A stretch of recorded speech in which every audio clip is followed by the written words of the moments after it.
Hey everybody.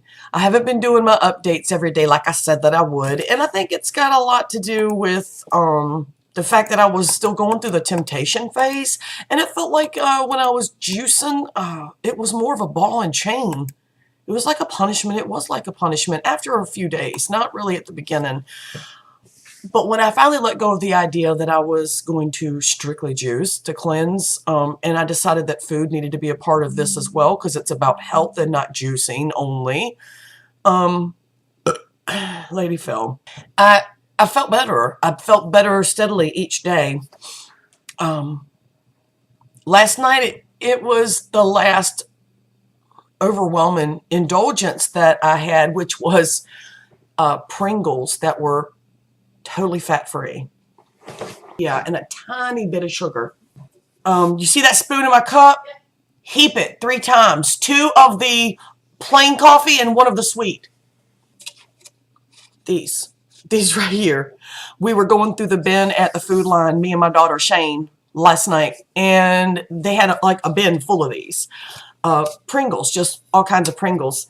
And we were deciding which ones to get. And I was like, I'm getting me some damn Pringles. I haven't had Pringles in forever. They were on sale 2 for $3.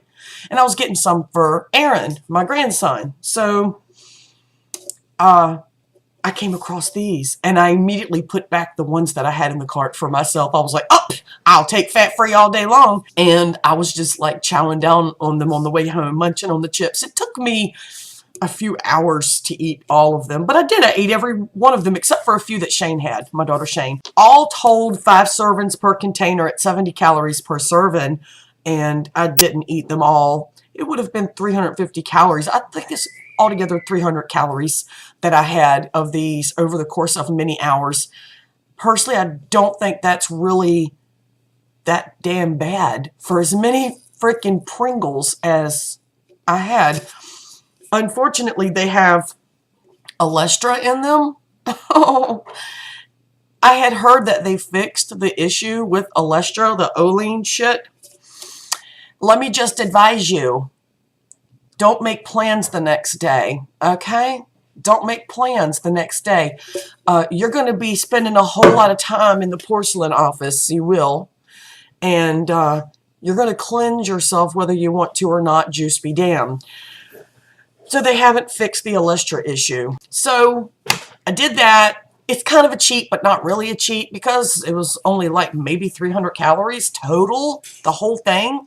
And since last night's supper was really good, I took some I took like chopped up russet potatoes, made like potato wedges, laid them in a pan, chopped up some carrots, fresh carrots, made little like carrot sticks, laid them over top of that, and then sliced up a whole giant onion and put the rings, onion rings, all across that. And then I took this this like seasoning pack. But I made this tray for everybody because my daughter and her boyfriend came over and Doug grilled out for everyone else. But Madison and me had what I'm about to explain to you. I should have done a video of this, but I hadn't planned it. We used to get this all the time, and I forgot I had it. But so... Oh, that's too sweet. Oh! You told me to put 3. 2 heaping, 1 very little. Of right? What? Sugar. No! What? Of coffee! Oh! I didn't even know. Are there 2 heaping spoons of sugar in this? Yeah. And then 1 Enjoy. I can't. I cannot. I got a whole coffee cup in here. I'm sorry.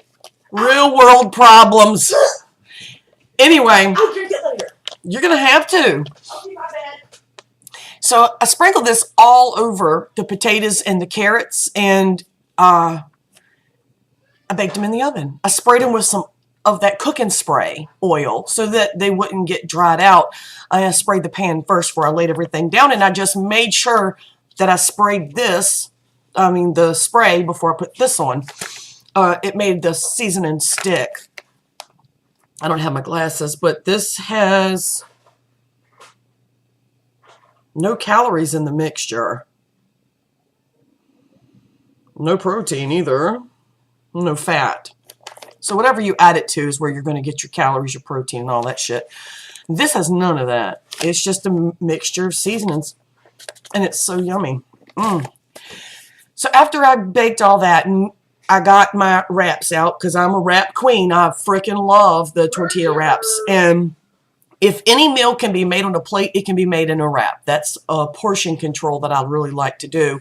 So I took our wraps and I layered some potatoes, some carrots, and some of the onions, and took the mozzarella cheese, and very little mozzarella cheese, but it needed it. It was kind of dry for what I was trying to make, which was the wrap. And I put a little bit of the mozzarella cheese in there, and then I put the Gardein chicken strips, which, you know, I think are absolutely fucking amazing. And I put them in there and made us some wraps, and they were really good. That was my dinner after I'd been munching on the chips, you know. But the chips are gone. The dinner went well. I did not go crazy. I didn't eat a bunch of candy after or anything like that. No cookies. I got up this morning and I felt, and I slept late, and I laid in the bed and I was thinking, I don't really want to do anything today. I don't want to go walking. I don't want to eat right. I want to go in there and make me some food. Food. So by the time I made it in there and I looked up on the shelf and I saw my Jack LaLanne up there, and I was like, nah, I'm going to go ahead and juice. So I did. I juiced like 4 carrots and an orange and an apple and some kale and some cinnamon and some ginger. And it was good. It was like really good. So I had that. I was like, good. I knocked one wall down. I was going to eat food, and I didn't. Well, I was still hungry. A few minutes had passed. So I thought, I'll make a sandwich. So I went in there, and instead I went, you know what? I walked over to where the sandwich stuff was at on the shelf, and I went, we got oatmeal. I'm going to make me some fresh oatmeal. So I did, and I added a ton of cinnamon to it, as much as I could stand. And I ate that instead, and it really filled me up. I'm still full right now. So I made nothing but healthy choices all day. So far, so good. And that's kind of empowering. I think I'll be okay for the rest of the day, too. I'm going to be just fine. I think today's the turning point for me, because every time I plan to do something friggin' awful, I did something good. You know, I flipped on it. I did want to walk today after I started feeling good, and I went outside, and it's kind of there's a little chill in the air, and the last thing that I want to do is let the cold set into my joints and stop me from doing anything. So I'm going to find something inside to do. I'm probably going to go to YouTube and find a workout video and make a complete ass of myself in here so that Madison can laugh at me. I will. She will. And I don't care. I'll do it with you. I don't give a fuck. I never gave a fuck. We'll laugh at each other. We'll laugh at each other. She's going to do it with me. In other words, we're going to have to get some new floor joists under the living room floor. I don't think this place can handle me and her. I'll probably need new rocking all this meat at one time. We're going to have to like synchronize so that we're not jumping at the same time, like me up, you down. Yeah. Right on the floor. Yeah, like exercise sex. Me up, you down. So that's my update. I did not weigh in today. I don't have a car to go to Rocky Mountain. If I did have a car to go to Rocky Mountain, I would not weigh in because I'm not there yet. You know, this is all a reboot still. And today I think was my big turning point, and I'm just feeling better. I don't know what happened today that made it okay, because it started off with me going, I don't want to do anything. I just feel better today. So I know this is a lot of rambling, but I ain't really talked to nobody, and I wanted to talk to y'all. So I did just now. My vape quit working. I don't know what's wrong with my vape. Nothing. Thanks everybody for stopping by and listening to my shit. Hit the red button below and hang out with me some more. And everybody have a really good day. Bye.